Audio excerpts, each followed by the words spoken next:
अस्सलामुअलैकुम viewers, welcome to exploring पांडा। तो आज का हमारा डिस्कशन का टॉपिक है थिन लेयर्ड क्रोमेटोग्राफी। ठीक है ना। तो थिन लेयर्ड क्रोमेटोग्राफी में एक वर्ड है हमारे पास, थिन लेयर, मतलब कि किसी थिन लेयर की हेल्प से ये प्रोसेस हो रहा है। ठीक है। क्रोमेटोग्राफी का प्रोसेस हमें पता है क्या होता है कि सेपरेशन ऑफ सब्सटेंस की जाती है इस प्रोसेस के अंदर ना। ठीक है ना। किसी सब्सटेंस के कंपोनेंट की सेपरेशन की जाती है। हमारे पास कोई मिक्सचर, जिस तरह के हमारे पास इंक ड्रॉप जो है वो प्रेजेंट है। ठीक है ना। तो उस इंक ड्रॉप के अंदर पाए जाने वाले जो सब्सटेंसेस हैं, जो कंपोनेंट्स हैं, उनकी सेपरेशन करना। ठीक है ना। तो उसको हम कहते हैं कि ये हमारे पास क्या है, क्रोमेटोग्राफी का प्रोसेस है कि सेपरेशन करवाई जाती है किसी मिक्सचर के कंपोनेंट्स की। तो थिन लेयर क्रोमेटोग्राफी एक सिंपल मेथड है, ठीक है ना, जिसके ज़रिए सेपरेशन करवाई जाती है माइक्रोग्राम सब्सटेंसेस की। Method through which separation of microgram, मतलब कि बहुत छोटे सब्सटेंसेस की, बहुत छोटे कंपोनेंट्स की सेपरेशन करवाई जाती है। ठीक है ना। इस प्रोसेस के ज़रिए हम करवाते हैं। ठीक है ना। तो ये जो ये प्योरीफिकेशन टेक्निक है, बेसिकली जो क्रोमेटोग्राफी है ना, ये एक प्योरीफिकेशन टेक्निक है हमारे पास। तो हम जो है थिन लेयर क्रोमेटोग्राफी का प्रोसेस हम इसको यूज़ करते हैं टू आइसोलेट कंपोनेंट। ठीक है ना। कंपोनेंट फ्रॉम ए मिक्सचर के कंपोनेंट्स की आइसोलेशन करवाई जाती है। कहाँ से ये कंपोनेंट आइसोलेट किए जाते हैं? एक मिक्सचर।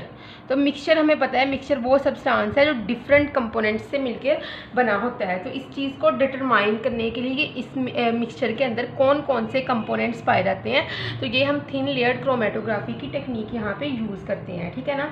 तो ये एक प्योरीफिकेशन टेक्निक है। ठीक है ना। तो हम इसका एक बेसिक प्रिंसिपल देखते हैं। प्रिंसिपल, ठीक है।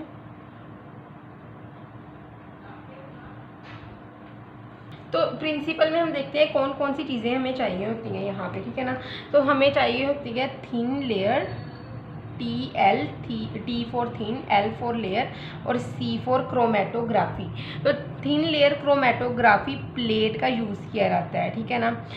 किस प्रोसेस के अंदर? थिन लेयर क्रोमेटोग्राफी प्रोसेस के अंदर थिन लेयर क्रोमेटोग्राफी प्लेट का यूज़ किया जाता है। ठीक है ना। जो थिन लेयर क्रोमेटोग्राफी प्लेट है ना, ये रेडीमेड भी हो सकती है कि आप इसको बाज़ार से भी परचेज़ कर सकते हैं। ठीक है।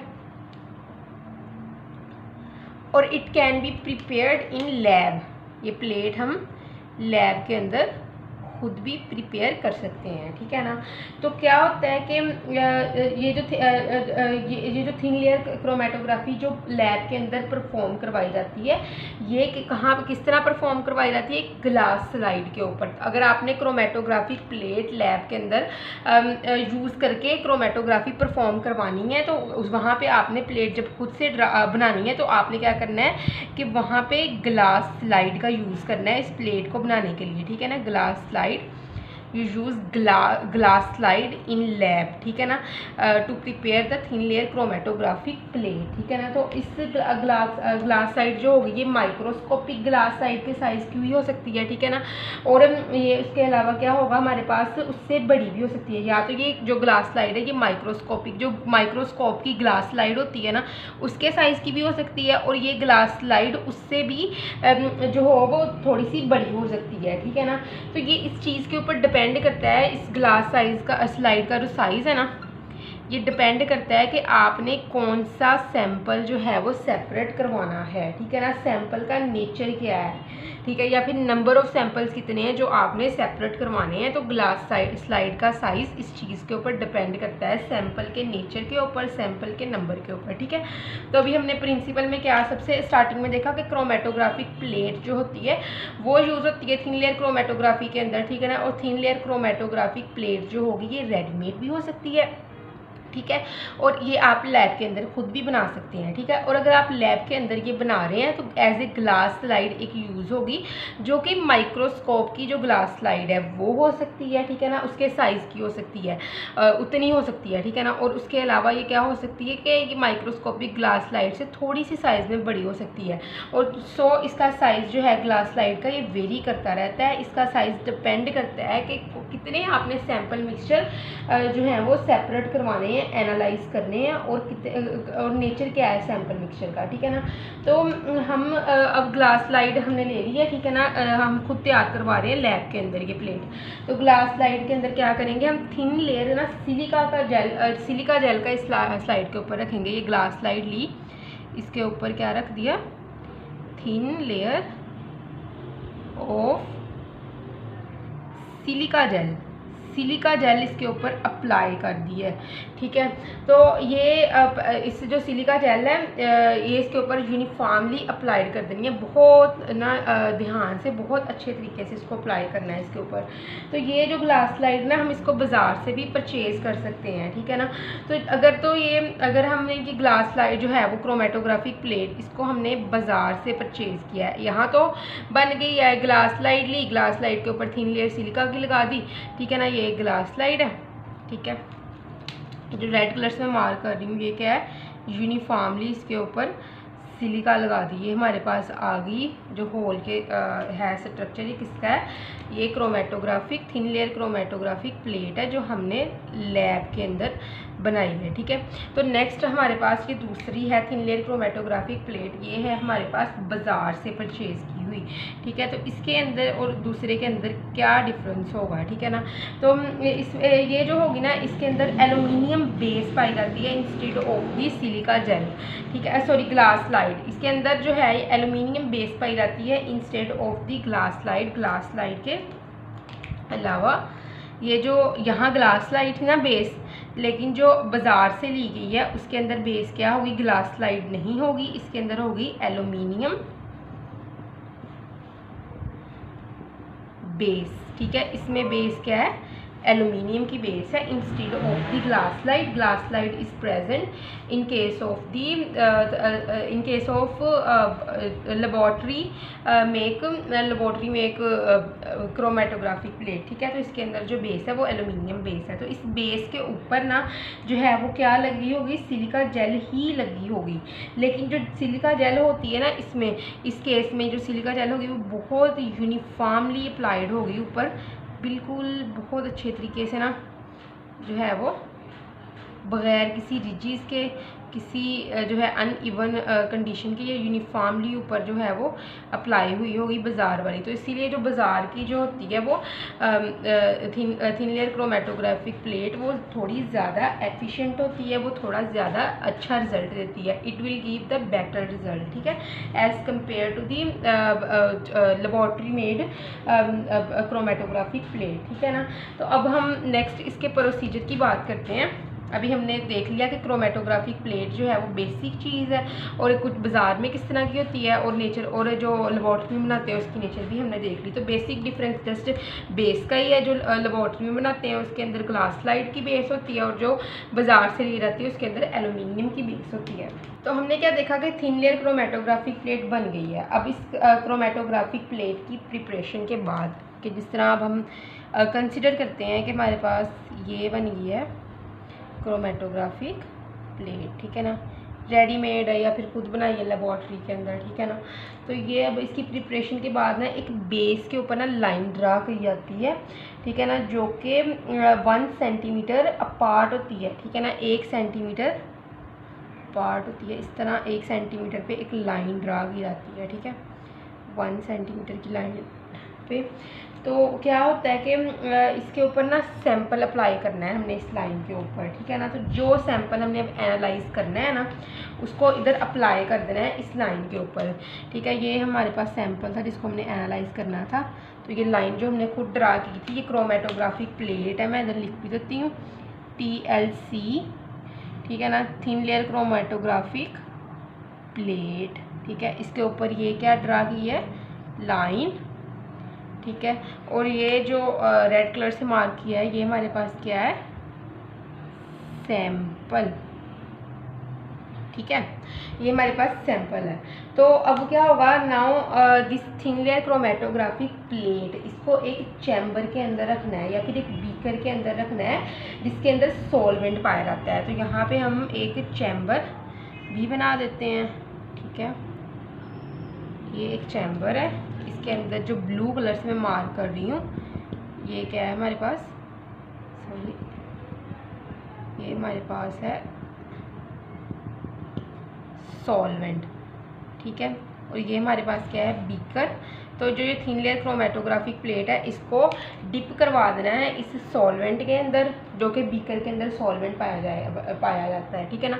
तो जो ये बीकर है ना, इसके अंदर सॉल्वेंट जो है वो फुली जो है वो फैला हुआ है। बीकर एक सैचुरेटेड बीकर है, ठीक है। तो उसके बाद क्या होगा कि इस चीज़ को भी नोट करना होगा कि जो पेंसिल से लाइन ड्रा की गई है ना, वो सॉल्वेंट से अबव रहे। मतलब कि मैंने यहाँ पे ये क्या किया, ये सॉल्वेंट तो मैंने बना दिया, लेकिन जो लाइन है ना, लाइन को सॉल्वेंट जो है वो टच कभी ना करे, सॉल्वेंट जो है वो लाइन से नीचे नीचे रहे। ये चीज़ नोट डाउन कर लेनी है, ठीक है। अब क्या होना है कि अगर तो ये जो है वो सॉल्वेंट यहाँ तक आ गया है, लाइन से के करीब आ गया है या लाइन के ऊपर आ गया है, ठीक है ना, इस तरह, तो फिर क्या होगा, इसका होगा नुकसान। इसका नुकसान क्या होगा कि जो होगा ना, अगर इसको डिप कर दिया गया है इसके अंदर, तो सैंपल जिसको हमने चेक करना था, जिसकी हमने सेपरेशन करवानी थी, उस सैंपल ने तो इस सॉल्वेंट के अंदर हल हो जाना है। इसके अंदर जो है वो इसकी जो है वो जो है इसने इसके अंदर डिज़ोल्व हो जाना है सैंपल ने। तो जिसकी वजह से इसको थोड़ा सा जो है वो सैंपल को दूर रखा जाएगा सॉल्वेंट से, ठीक है ना, लाइन को ऊपर रखा जाए, ताकि जस्ट नीचे वाला हिस्सा जो है इसका क्रोमेटोग्राफिक प्लेट का, उसको डिप करवाना है सॉल्वेंट के अंदर, ठीक है। तो ये बीकर जो होगा, ये एक सैचुरेटेड बीकर है। तो ये after placing this plate in this beaker, we know that this is a saturated beaker. तो जब प्लेट को इस बीकर के अंदर प्लेस करवाना है, तो बीकर को क्या कर देना है, क्लोज करवा देना है, ठीक है ना। इसको क्लोज करवा दिया, ठीक है, बीकर को कर दिया बंद। तो अब ये सोल्यूशन जो होगा नीचे जो है, ये वाला सोल्यूशन, इसने कैपिलरी एक्शन से ऊपर की तरफ मूव करना शुरू कर देना है, ठीक है। ये ऊपर की तरफ जाना शुरू हो गया है। ये किस एक्शन की वजह से ऊपर की तरफ जा रहा है, capillary action. Solvent started to move upward toward this sample via capillary action. Capillary action की वजह से ये सैंपल जो होगा, अब ये जब सॉल्वेंट ने इस सैंपल तक पहुंचना तो है, क्योंकि ऊपर की तरफ मूव कर रहा है कैपिलरी एक्शन से। और जैसे ही इस सॉल्वेंट ने इस सैंपल तक पहुंचना है, तो सैंपल जो होगा उसने भी प्लेट के ऊपर आहिस्ता आहिस्ता ऊपर की तरफ मूव करना शुरू करना है। सैंपल है क्या, ये रेड कलर से जो मैंने मार्क किया हुआ है, ठीक है। तो सैंपल डिफरेंस जो होगा यहाँ पे आएगा on the basis of the polarity. Sample जो है ऑब्वियसली इसके अंदर डिफरेंट जो होंगे वो कंपोनेंट्स पाए जाएंगे, कंपोनेंट्स होंगे इसके अंदर, डिफरेंट कंपोनेंट्स, मतलब कि डिफरेंट मॉलिक्यूल्स होंगे इसके अंदर, ठीक है ना। इसके अंदर डिफरेंट मॉलिक्यूल्स होंगे, क्लियर। तो अब जब ये सैंपल ने ऊपर की तरफ मूव करना शुरू कर देना है, तो इसके मॉलिक्यूल्स ने एक दूसरे से सेपरेट होना शुरू करना है और आहिस्ता आहिस्ता ऊपर की तरफ मूव होना शुरू होना है। जिस तरह कि ये एक मॉलिक्यूल है इसका सैंपल का, ठीक है, ये दूसरा है।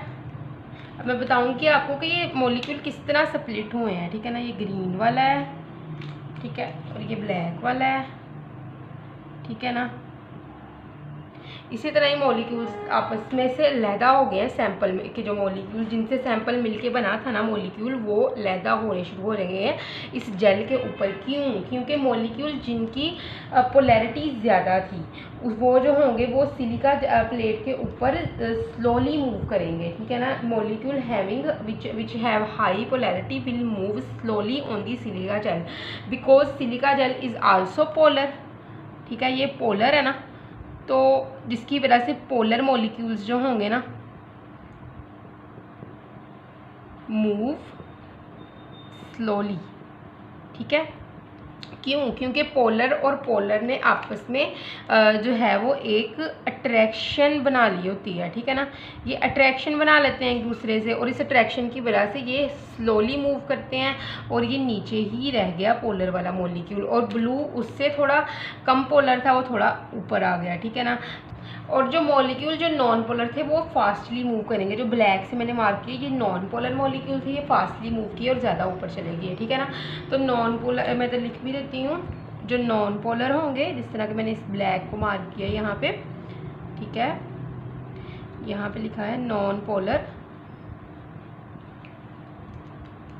Move fastly, move fastly on polar, polar मैंने ज़रूरी लिख दिया है, पोलर सिलिका जेल। ठीक है, तो यहाँ पे अब क्या होगा कि जो डिस्टेंस यहाँ पे हमने मेजर कर लेना है थिन लेयर क्रोमेटोग्राफी में RF वैल्यू। किस तरह हम मेजर करेंगे? ये वाली RF वैल्यू मेजर की जाती है। ठीक है, RF वैल्यू जो है इसको मेजर किया जाता है कि डिस्टेंस जो कि कंपोनेंट ने ट्रैवल किया उसको रख के, distance travel by components, component कौन से? सैंपल के कंपोनेंट्स, ये वाले। ठीक है ना, ये वाले जो है components, distance travel by components. ठीक है, over distance travel by components over distance travel by this solvent, ये जो सॉल्वेंट है। ठीक है ना, डिस्टेंस ट्रैवल बाय सॉल्वेंट। ठीक है, तो अगर जो ये सैंपल है ना, ये विजुअल सैंपल है तो हम इसको नेक्ड आई से देख सकते हैं, लेकिन अगर सैंपल जो है ये जिसको इसकी कंपोनेंट्स हैं हमने सेपरेट करवाए गए हैं, ये कलरलेस हैं, तो डिफरेंट टेक्निक्स को यूज़ किया जाता है। इस तरह के हमारे पास है टेक्निक UV विजुअलाइजेशन, ये सारी टेक्निक है जिसके ज़रिए हम कलरलेस सैंपल के कंपोनेंट्स जो यहाँ पे सेपरेट हुए हैं इसको हम देख सकते हैं। तो एक टेक्निक है UV विजुअलाइजेशन। ठीक है, और दूसरी हमारे पास टेक्निक है एसिड ट्रीटमेंट, एसिड ट्रीटमेंट।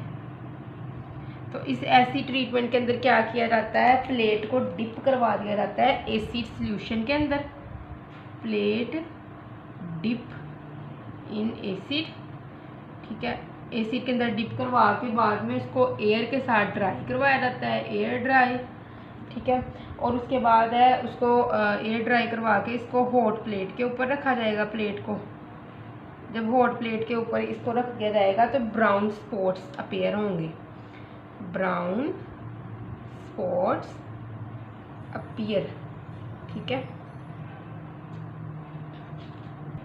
तो अगर हम थिन लेयर क्रोमेटोग्राफी की बात करें तो इसके अंदर जो फेजेस यूज़ होती हैं तो दो ही होती हैं, एक होती है मोबाइल फेज़ और एक होती है स्टेशनरी फेज़। तो मोबाइल फेज़ में पता है वो फेज़ जो मूव कर सकती है, solvent is a mobile phase, और स्टेशनरी फेज़ जो मूव नहीं कर सकती है तो हमें पता है जो प्लेट के ऊपर जो होती है form of the silica gel, ये होती है हमारे पास स्टेशनरी फेज़। ठीक है, तो आई होप सो कि आपको थिन लेयर क्रोमेटोग्राफी की समझ लगी होगी, लेकिन अगर किसी भी किस्म की कन्फ्यूजन है तो कमेंट सेक्शन में पूछ सकते हैं। थैंक यू सो मच, अल्लाह हाफ़िज़।